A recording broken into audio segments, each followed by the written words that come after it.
time.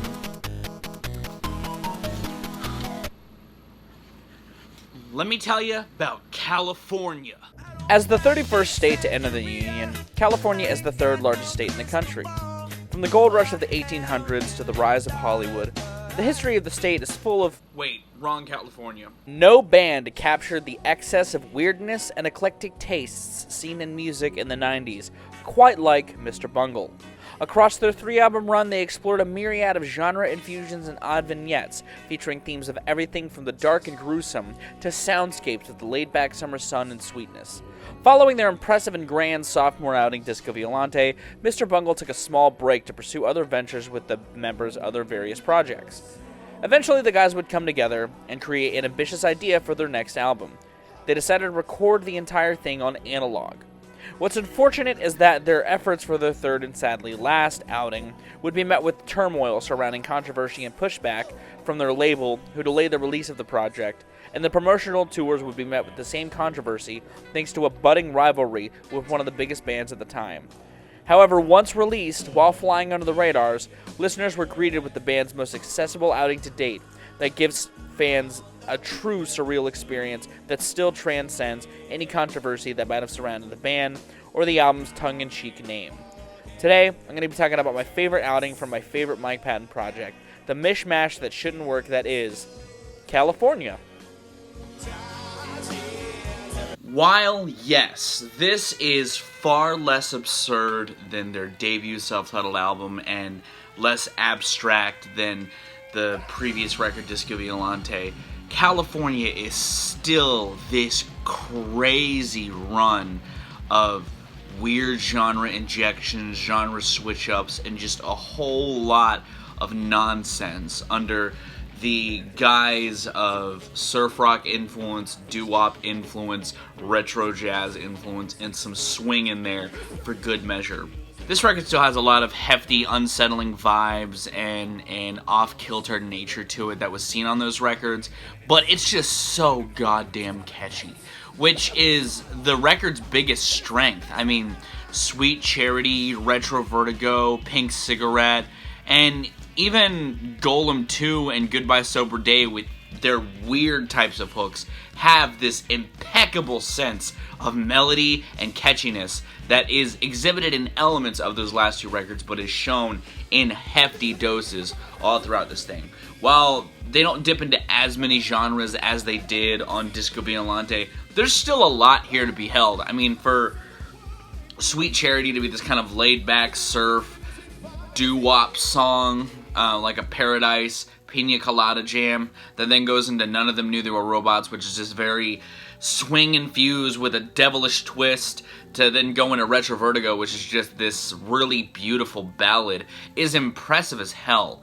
And it just keeps going weirder and weirder until Goodbye Sober Day just ends with this a cappella assault of Mike Patton just scatting into the microphone. There's still a lot here that just is weird and bizarre, but the band keeps it tight.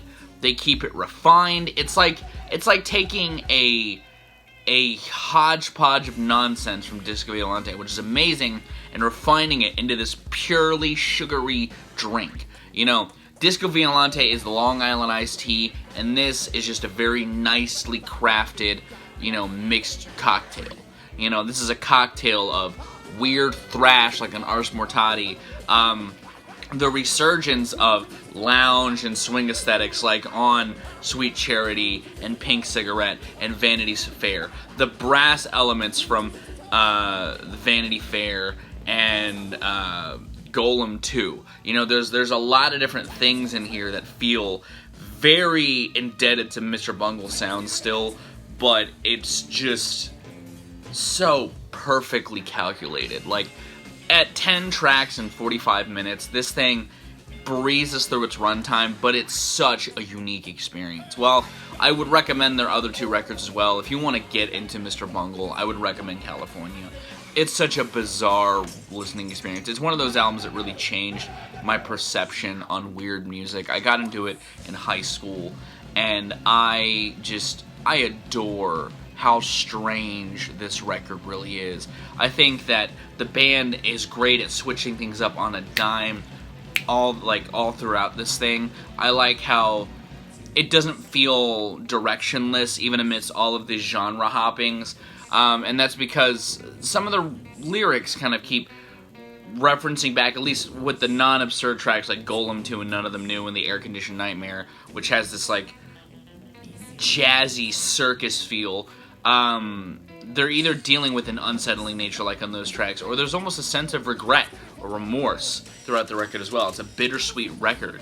And I think that ties into where the band was at personally in their career. And it's bittersweet that this is their last record, because, I mean, they showed that they could make something purely addictive and incredibly just euphoric to listen to. There's a lot of transcendental moments on this record to me personally. I think that it's absurd, it's wacky, it's bizarre, but it's so still very tied to Mr. Bungle's aesthetic, even though it's a lot catchier and a lot more, I don't want to say pop-centric, but like just appealing. It's the most accessible the band gets in their entire career, in their 3-album run. And this record, I feel like, is the most looked upon fondly as the years have gone on. Disco Violante and their self-titled surely have their fans, and their self-titled is one that gets talked about more than California.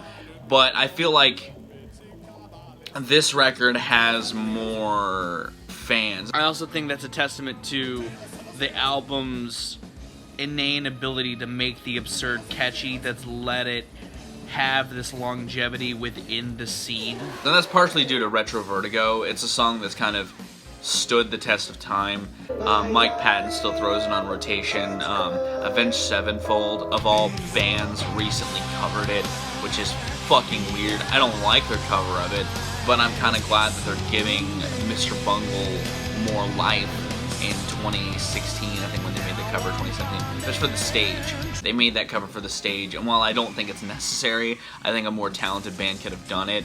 I'm glad that it exists, purely for the fact that it gets more people into Mr. Bungle, you know, because Mr. Bungle are one of my favorite bands, and when I saw that they were doing a reunion shows, even if they're playing just their demos, I'm fucking hype, because even the prospect of new Mr. Bungle gets me very excited, because Mr. Bungle's life, I feel like, was cut very short.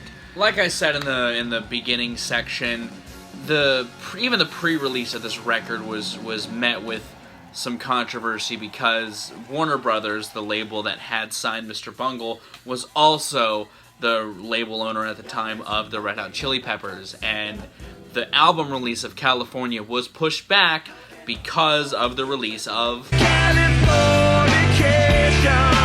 which, obviously, the name of this album is a little tongue-in-cheek as a response to.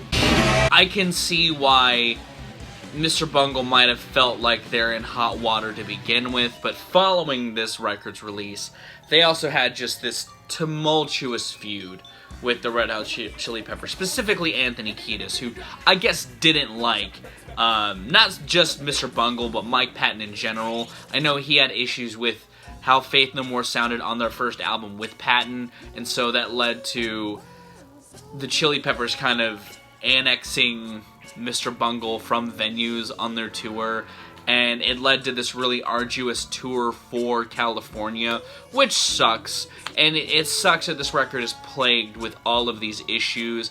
Its release was put out at a time where it kind of flew under everyone's radars, and I could see why an underperformed record, a tumultuous tour, and just a bullshit feud that had the band parodying Red Hot Chili Peppers in frustration of them being annexed from shows on the tour would cause them to not make music anymore.